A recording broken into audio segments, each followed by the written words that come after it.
Related videos دیکھنے کے لیے ہمارے اس چینل ڈاکٹر مولانا حکیم پیر شفیق الرحمان کو سبسکرائب کریں اور ساتھ میں لگے بیل آئیکن کو بھی پریس کر دیں تاکہ آپ ہماری آنے والی ویڈیو سے باخبر رہ سکیں۔ جی بسم اللہ الرحمن الرحیم۔ آج میں ایسا نسخہ لے کے حاضر ہوا ہوں کہ ان مریضہ کے لیے، ان عورتوں کے لیے جن کو ماہواری جو ہے حیض جو ہے رک رک کے آتا ہے۔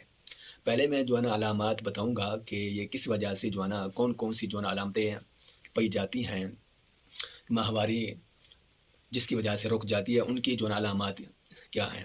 یہ بات ذہن میں رکھیں کہ جب بھی جو حیض میں رکاوٹ پیدا ہو جائے تو یہ سر میں درد ہوتا ہے، حیض کی رکاوٹ کی وجہ سے سر میں درد ہوتا ہے، اور جو طبیعت میں جو بوجھ اور کمر میں درد ہوتا ہے، اور مزاج میں چرہ اور جو سخت مزاجی ہو جاتی ہے، اور اسی طرح چرہ چرہپن ہو جاتا ہے۔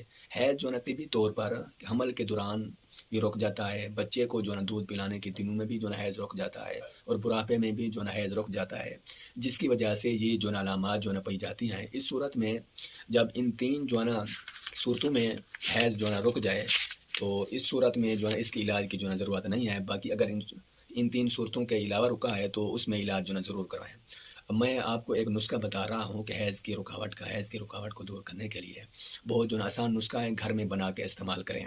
وہ یہ ہے کہ املہ تاش کا چھلکا آپ جو 12 گرام لے لیں، مجیٹ جو 4 گرام لے لیں، اسی طرح جو اب حالیہ 4 گرام لے لیں، اور شکر جو آپ 4 گرام لے لیں۔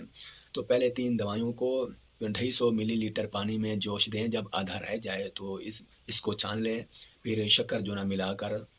تو اس کا طریقہ استعمال یہ ہے کہ صبح اور شام کو کھانا کھانے کے بعد جو تقریباً 2 چمچ جو نیم گرم پانی کے ساتھ استعمال کریں۔ یہ حیض کی رکاوٹ جو دور ہو جائے گی، ختم۔